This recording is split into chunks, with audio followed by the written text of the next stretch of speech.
what I'm going to do is just jump straight in to the story, the Buddha's life story, and try and draw out some relevant points for us, which I think are important. This talk is called Doorway to Enlightenment, and we're at the point in the story where the Buddha-to-be, Siddhartha, realizes what he needs to do to get enlightened, to reach supreme bliss, peace, ultimate peace, the cessation of suffering, reality, truth, probably some of those things that you're hoping for, hopefully. I definitely was when I first came on my retreat, hoping for that inner peace, and I definitely got that glimpse of it here on this retreat, and it sort of changed my whole life. But the Buddha was trying to go all out to get that inner peace.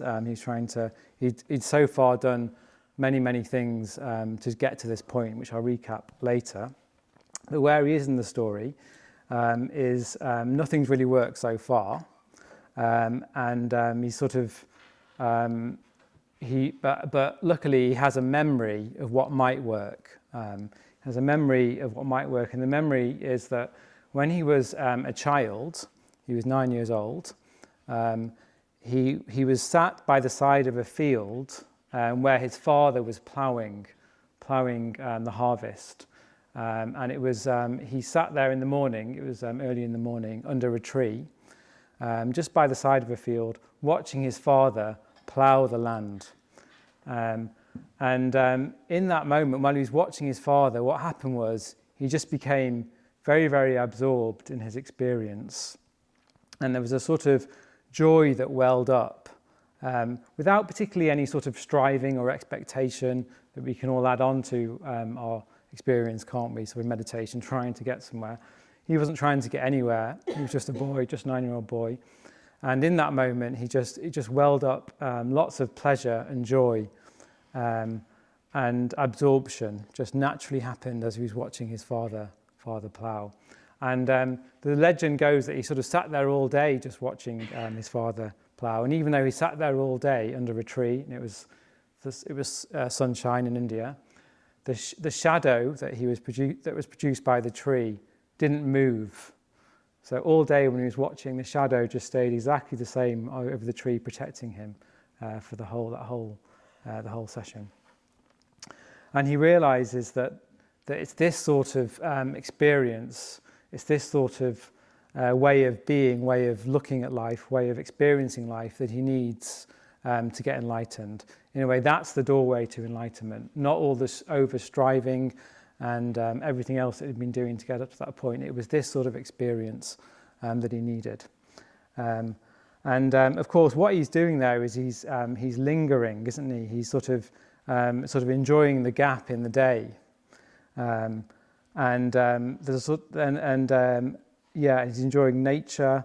I like to think as well that, of course, he's watching his father, and our parents are very important in our lives. Some of us may have difficult relationships, I'm sure, but of course, our parents are the first people that love us, and it's very significant, I think, that he's watching his father, and he's probably just in touch with a natural love. Humans really need a sense of feeling loved, I think, to sort of go anywhere in meditation or in life. We need to feel that we're loved. It's very important for us. And you can imagine that he just sort of, his father's looking at him and sort of smiling, watching his son, and he's smiling back, and there's just a sort of natural love that's flowing between them. Of course, what he's doing is in that time is he's feeling his felt experience. So, and of course, you've got the shadow as well, remember, that doesn't move. And I think what that's trying to say is that when you're feeling absorbed in something, when there's no hankering and you're just very present and absorbed, it just feels timeless. There's no sense of trying to get anywhere or do anything. It's just this sort of timeless, absorbed experience. And so he realizes this is the doorway to enlightenment. And actually, the Buddha does go on from there to get enlightened, and I'll sort of say a bit more about how he did that later on. But I find this sort of this moment is the crux, and in a way, this is the sort of the crux of my talk as well. Actually, that what he's doing there is really appreciating being able just to linger and do nothing, and sort of enjoy the gap of a day. And if you could say sort of the one thing that modern civilization, modern society has sort of stopped doing, or sort of got wrong, or sort of alarmingly doesn't really happen anymore, you could say it's that we've lost the ability to be able to just linger, haven't we? So if you think about it now, any sort of gap in our day, like a natural gap that we would have throughout the day, is now sort of taken up by our technology, isn't it? So, I mean, we all have busy lives, I'm sure, and I have a busy life too, sort of working at the Buddhist Centre, and I also work as a doctor part-time as well. And so it's already pretty busy, but now, I mean, this is quite bad sometimes, because even when I'm working in the GP surgery, we get 10 minutes per patient. So you would think there was sort of definitely no gaps in that. You know, I should really just be concentrating, but what happens on patients? But what does happen is that I get a bit sort of, it's quite confrontational being a GP, because you're seeing patient after patient, and then and what of course I do is after a few patients is I'll just check the news, and I look at the news, and it says something terrible's happened, and I'm like, oh, I don't feel any better. Surprise. And then I look at my phone, of course. Amelie Odin's normally WhatsApp me about something happening at the centre. Oh yeah, that's important. I need to message him back. And that just goes on. And I just think and of course all of us are doing that all the time. So any sort of natural gap in the day where you used to have, say when we were like ploughing the land back in the day, like the Buddha, like in the Buddha's time, we just have natural gaps when we just sit and sort of sit by the hay bales. You can see that I'm imagining this. I've never done any manual work in my life, but you can imagine that you just have these natural gaps where you can just get absorbed and then reflect on life. Of course you could, but we're more and more just sort of getting rid of any gap in our day, and instead just getting ourselves distracted with our phones through technology, and in a way, we're sort of shielding ourselves from any sort of chance just to linger and feel the felt experience of life. We're filling in all the gaps. We're sort of stopping ourselves from giving ourselves completely to what we're doing, because we're so fragmented with how we're living. Yeah, and I'll say that is due to technology and all our labour-saving devices as well, which of course they're very useful, but they really sort of stop us, I think, just being able, giving us the ability to linger.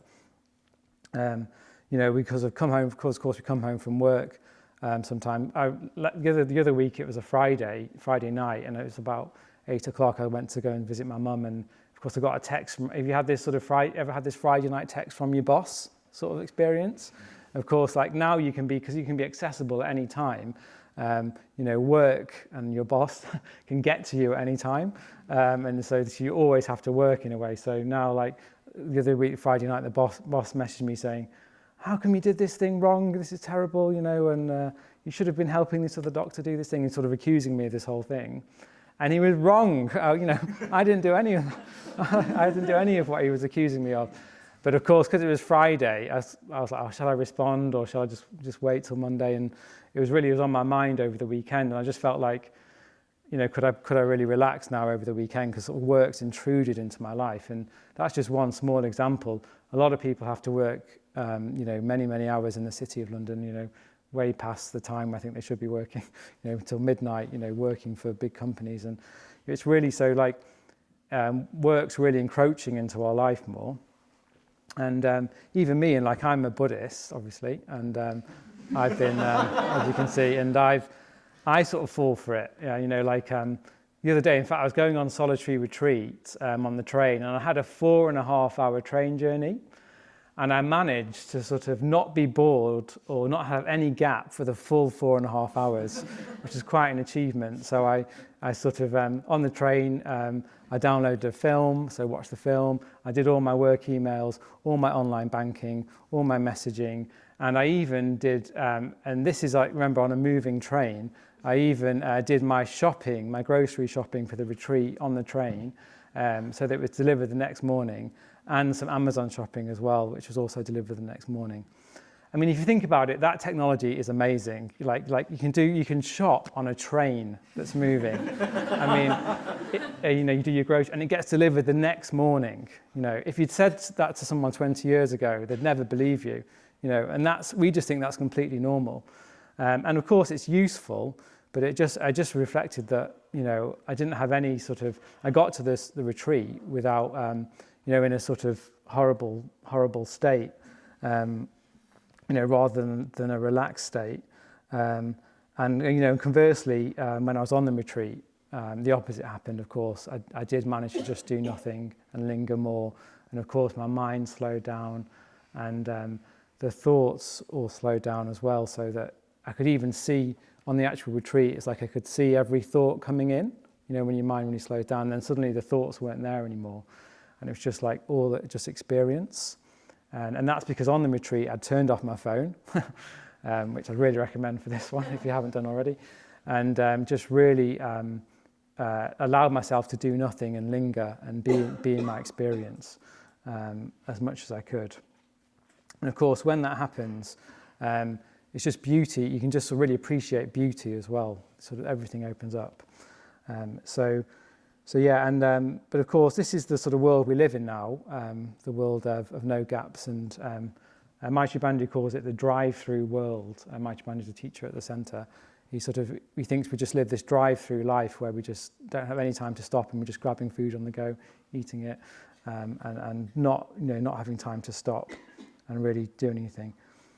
I mean, I think partly it's understandable because just stopping and being with your experience, it's uncomfortable a lot of the time, to be honest, isn't it? I mean that's what one of the Buddha's teachings after his enlightenment is, that it's unsatisfactory life. So it is uncomfortable to just sit and stop. But that's in a way the whole point, really.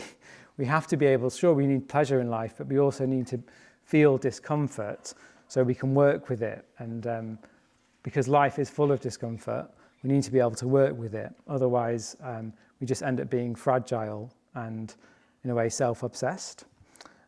So getting bored. So even on this retreat, when we start going into more silence and we're doing nothing, and there's gaps, see if you can just be bored, because boredom is another doorway to enlightenment. Actually, there's gold in boredom, because boredom's on the very edge of sort of discomfort and feeling and experience and a state of absorption. So I don't like it. That's why I keep myself so busy. But I need it. I need to do it. I need to feel bored, and I need to then go beyond. Obviously, I want to go beyond the boredom as well. But I need to sometimes start with just being a bit bored, and then seeing what happens after that. And it's sort of, because I think the result is, if we're not careful, because the result of all this technology is that we have less time. I don't know if you get that sense of feeling like you've just got no time to do anything, because we're always on our phone, and also less connected, even though, ironically, we're on our phone, less connected to people, and as I said, less aware and more self-obsessed. So that's a sort of result of that. So yes. So we're getting further and further away from this natural absorption, this natural reflection that we can have, and we live on the surface of our lives, and that's not what we want. We want depth, we want meaning, and we want truth. That's probably why you're all here. That's definitely why I'm here. And so in a way, I think to be able to linger more in the gaps and really experience ourselves, I think we've got to have an understanding of desire for sensual pleasure and comfort and its role in our lives. Because I think we're very, very pleasure driven. Of course, we want comfort and pleasure, and that's a normal human faculty, human experience, isn't it? And technology is designed to give you as much sort of pleasure as it can do. and sort of keep you sort of giving you sort of dopamine hits on the phone with notifications, and give you a bit of hit of pleasure, so you sort of come back to it. But that's not real pleasure. That's not the sort of what the Buddha discovered. He discovered a more natural, absorptive pleasure, which is free from hankering. And of course, then when he went on, an enlightenment itself is described as supreme bliss, which is very, very different from any mundane sort of pleasure that we can experience. So pleasure itself, we need to understand it a bit more. And the best way to explain it really is to go back to the start of the Buddha's life story, and in a way let the images, in a way, do the talking. So as some of you will remember, the Buddha's father the Buddha's father wanted to protect the Buddha from any sort of suffering, because he was worried that he'd go off and be a spiritual teacher. Someone had told him that he might be a spiritual teacher, and he wanted him to be a warrior. So he enveloped him in a palace where he had everything he possibly needed. So he had all the money he could possibly want. He had relationships. He had a girlfriend and a wife. So he knew sex as well. And he had all the food he could possibly want, feasts. He was trained in lots of different arts, and he was entertained. He had everything he possibly needed.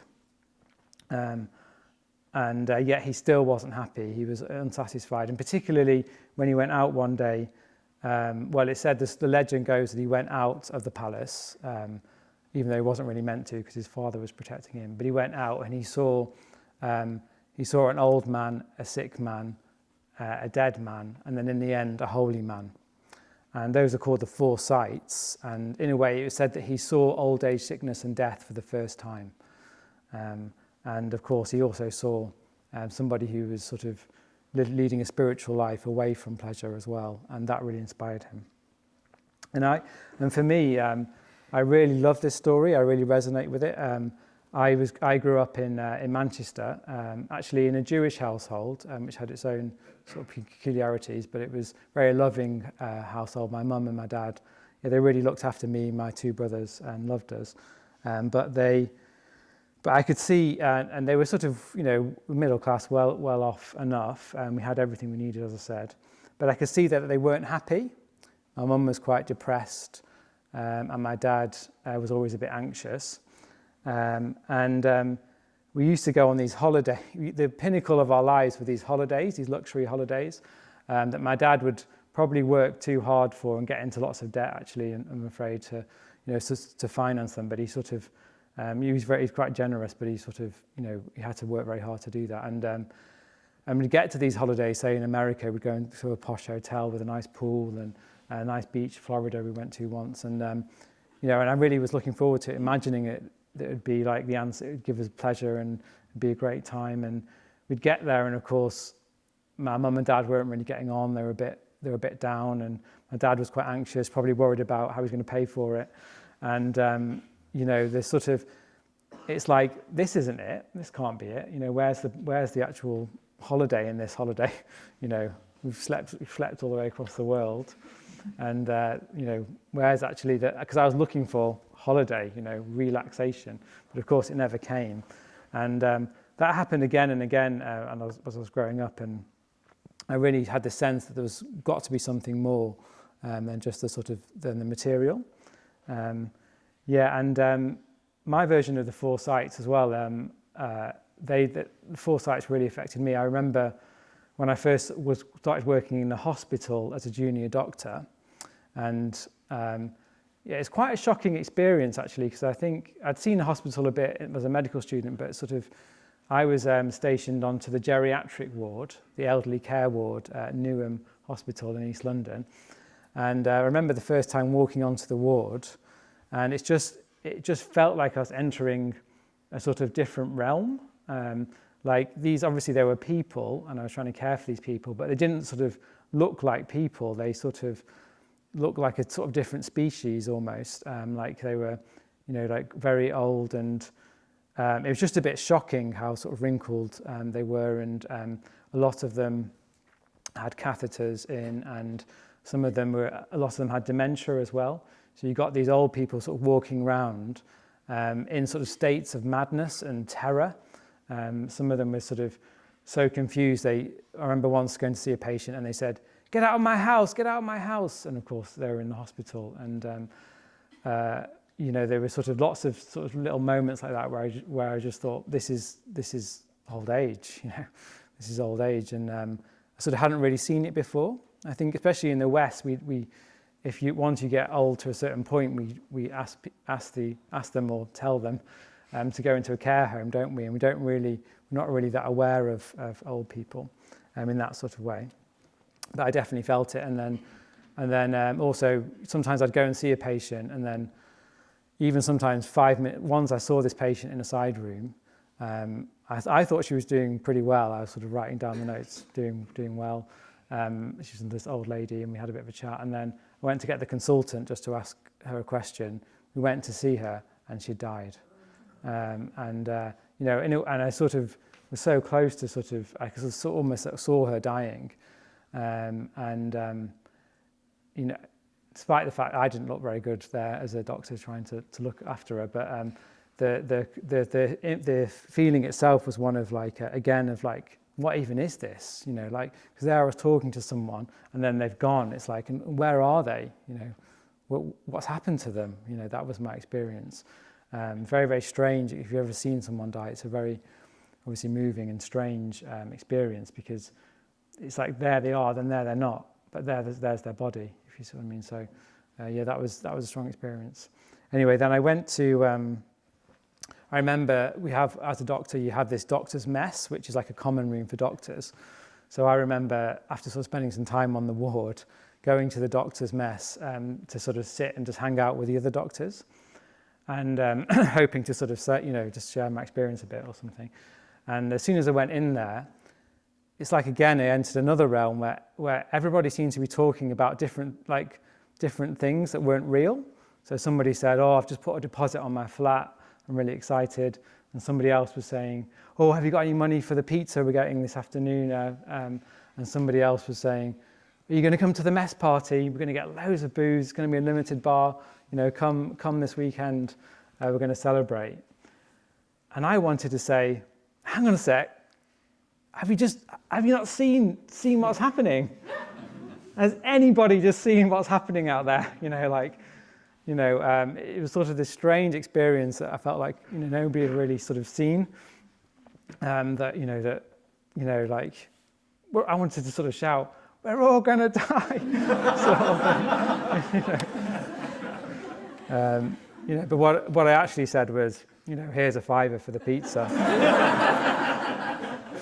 But anyway, it was a very sort of, it definitely made me think, I need to do something with this. And that's when at that time I was coming along to the Buddhist Center actually, and initially I came along because I was anxious. Luckily that's gone now, and that's a joke. But then these sorts of truths started happening to me, where I just kept thinking.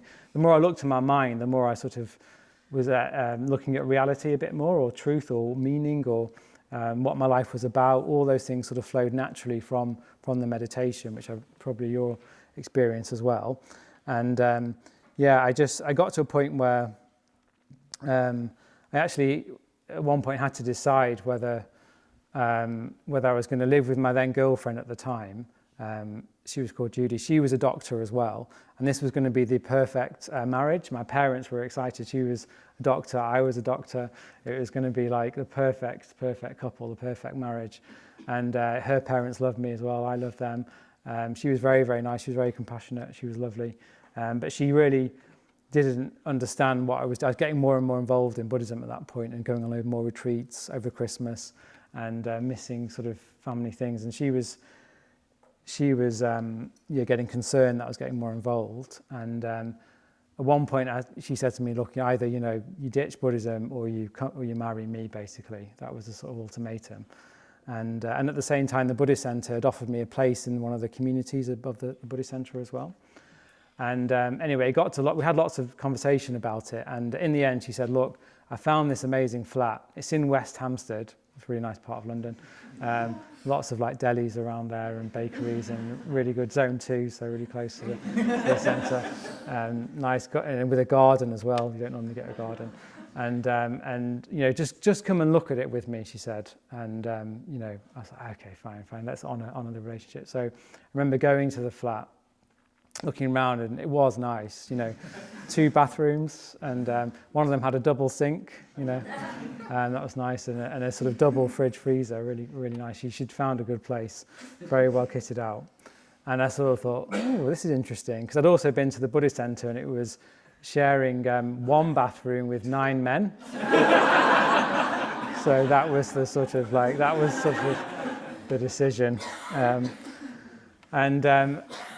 But I remember as I was walking around, I just had this strong a reminder of the Buddha's life story that I'd learned on, I think, one of these retreats, and just came up very strongly, like this image of the pleasure palace and the sort of the cracks in the palace and the pleasure palace not working and the superficiality of it. And I just had this sense, this strong sense that I knew, and I just knew in my heart that if I did commit to that marriage and that flat, that I would have betrayed my life.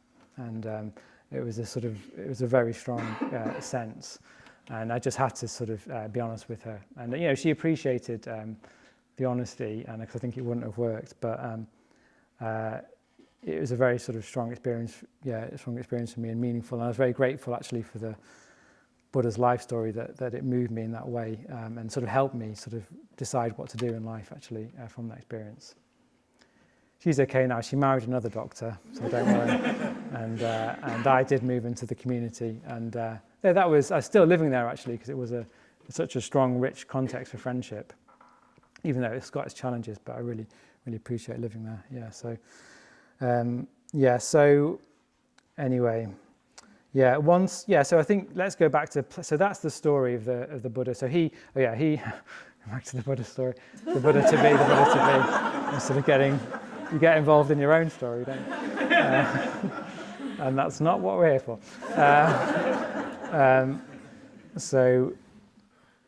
The 4 sites really motivated him to leave the palace. So he left the palace, he went forth, swapped his princely clothes for beggar's clothes, lived in the forest, faced his fears.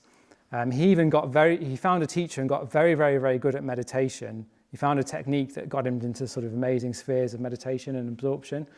But his instinct was, even that's not enough. I think that's a good teaching actually for us, because I think we can get quite obsessed with the meditation techniques and are we doing well or not in meditation. But even the Buddha to be said that's actually the wrong path to get obsessed with, you know, how good we are in meditation and how deep we can go. Meditation is helpful, but it's not the goal. So he sort of realized that. He also tried to mortify the flesh by joining a band of ascetics, sleeping on a bed of nails, and fasting, eating 1 grain of rice a day. I'm sure we can all relate to that. But I think what that bit's about actually is that he sort of took on an ideology about negating the self, and sort of got very, very involved in this particular ideology. And he had to admit that an ideology like that doesn't work. And so he sort of admitted he made a mistake, and had to leave the group he was with because they really wanted him to stay. But he had to sort of be a true individual and leave that group, leave the ideology behind of asceticism.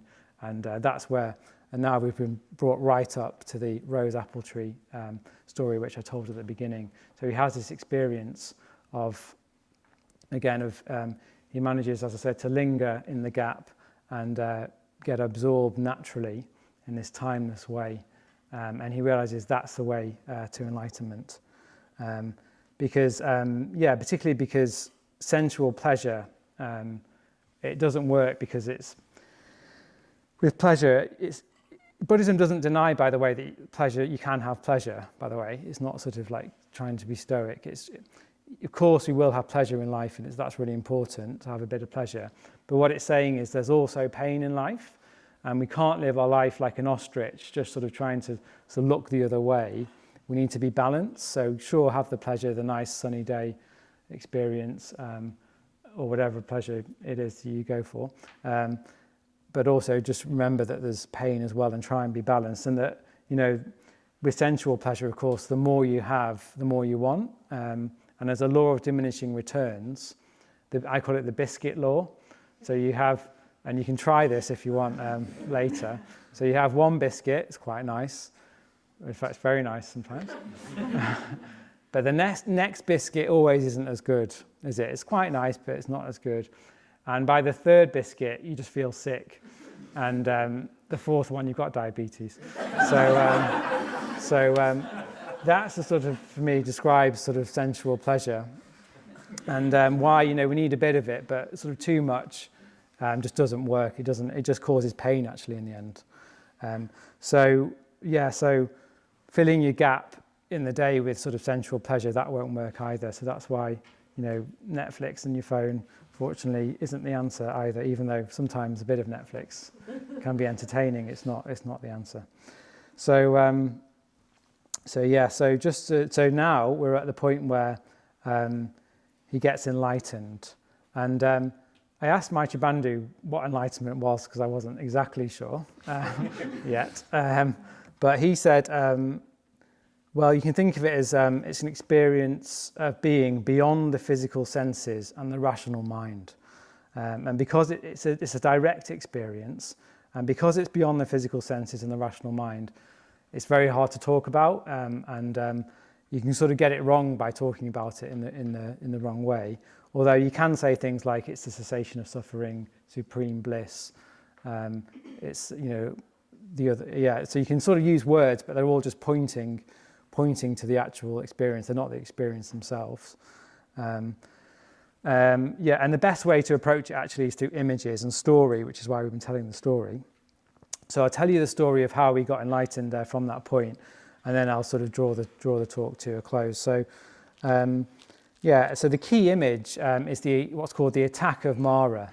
So he's trying to get enlightened. He's actually said, I'll sit under this tree until blood may dry up and flesh may wither. So he's very, very determined. So that's good to know. So it's not just about lingering and doing nothing. That's the first step. But the next step is actually to put some effort in a particular way. So you have to have that balance. So he's very determined in that way, which is good, in the right sort of way. And of course, what happens is he tries to meditate and tries to get into deeper states, which he does manages to get back into some deeper states. And then he gets attacked by Mara, who's this sort of demonic figure. He represents death and demons and all the forces that are against us in the world, evil. And what Mara tries to do, first of all, is he throws all his army, his sons and his army, at the Buddha to try and knock him off his seat. He sends, and this is happening sort of in the Buddha's consciousness, or you can imagine it just happening. I like to imagine it like sort of as a real battle, because the army comes and tries to sort of throw arrows at the Buddha, rocks, spears. It's even said they try to throw mountains at him to try and sort of knock him off his perch, and basically, anything they can do physically to sort of get him off his perch.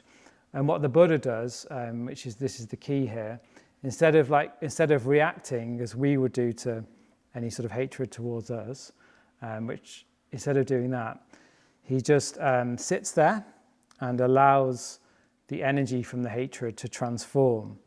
And what happens is when he's allowing the energy to transform, it transforms into flowers.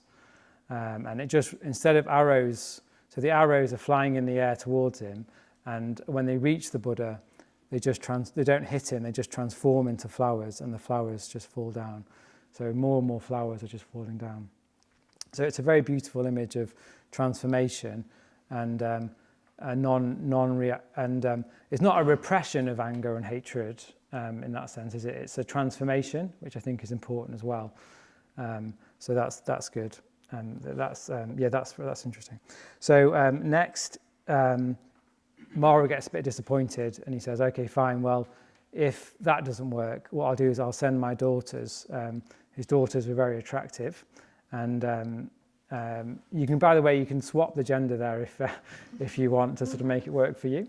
But the symbol definitely speaks to me that the daughters were very attractive, and they said to him, look, why are you putting in all this effort?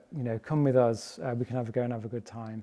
And that's not how I normally think in the day.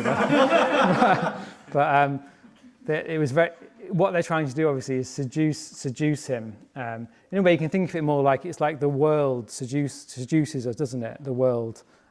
Sometimes I work in Canary Wharf at the GP clinic, and you can definitely see the world there. The people have been seduced by the world, and they're not happy, believe it, take it from me. And they're very worried about their health, and there's nothing wrong with them. That's just being a GP. Anyway, but the point is that that you can very easily be seduced by the world. And what the Buddha did was instead of going with them, he actually converted them. He said, look, that's not the way. Stay with me. And actually they transformed into practitioners as well. So at this point, Mara's very disappointed because the Buddha's getting closer and closer to enlightenment. His sons haven't worked, his daughters haven't worked. So at this point, there's a sort of Mara sends, himself to go and speak to the Buddha. And he says, this is the Buddha to be, he says, what right do you have to get enlightened? What right do you have? Why do you think you're so special that you could get enlightened? Who do you think you are? So this is, of course, doubt. So that can happen for us, can't it? The sort of the doubt. We can doubt ourselves, even if we've sort of dealt with the world, all the hatred in the world and hatred inside our minds and all our craving. We can still have doubt. And what happened was he had an instinct. He just took his hand out and touched the earth, and out of the earth came the earth goddess, who had witnessed him practicing wholeheartedly for many, many years throughout his life. And actually, she'd witnessed him practicing for many, many lifetimes. And she said, no, you can do it. You are ready. You're definitely ready. You can do it. And I really love that image because it's like, it's nature, isn't it? The earth goddess represents nature. It's the most, in a way, it's saying it's the most natural thing in the world to get enlightened. And he's very, very grounded, so he's touching the earth as well, remember as well. So it's a very beautiful image of faith, really. So, so just imagine, that's happened. Mara's now defeated, and the Buddha is now enlightened. Siddhartha has now become the Buddha. And just imagine what that must be like for the new Buddha. Particularly if he's got his eyes closed. Imagine what that's like to sort of open his eyes, having gone beyond the physical senses and the rational mind. All suffering has ceased in him. There's no subject-object divide anymore. There's just an upwelling of compassion and love for everyone, a connectedness. Just imagine what that would be like for him to open his eyes with that sort of mind, that sort of state, that sort of experience. Even all those words, in a way, don't do it justice. And I think I'll just,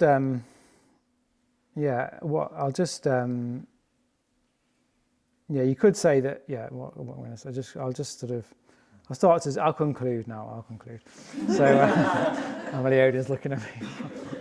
So I think for us, I'll conclude with a bit of what can we do what should we do about that, especially on this retreat. In a way, let the images and the symbol talk to you, and you'll have your own responses. But for me, it's quite good to sort of reflect. What can I do on the retreat with that in mind?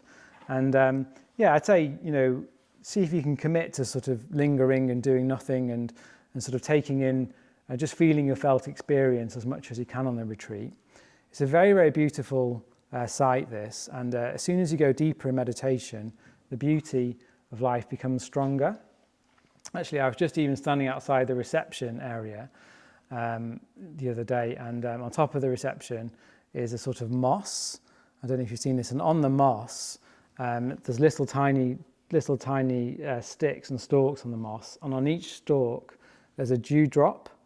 And I was just looking at all the dewdrops on the roof. in the mist. Very, very beautiful. Normally, I would have really missed that. I think that if my mind wasn't that deep, I'd miss that sort of experience. So that's really, really good. That's a really good thing to do. Look for beauty, and beauty also sort of helps with any reactivity as well. Because remember, with the Buddha overcoming Mara, he's renouncing blame there. He's renouncing any sort of reactivity, including blame. So, in fact, he's sort of renouncing any sort of reactions. So what you can do on this retreat as well, we're all living together, is sort of see if any reactions come up at all about anything, your roommate, the food, anything that anyone says in a talk or anything.